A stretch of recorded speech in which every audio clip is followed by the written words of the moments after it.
মোরা যদি ডানাওয়ালা পাখি হতাম, ওই মদিনা দেখার লাগি উড়ে যাইতাম। মোরা যদি ডানাওয়ালা পাখি হতাম, ওই মদিনা দেখার লাগি উড়ে যাইতাম।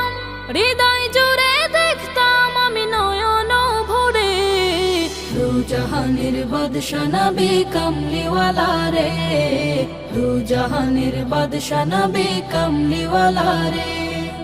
আদি পিতা আদম যখন মুসিবতে পড়ে, মোদের নবীর উসিলাতে আল্লাহ কবুল করে।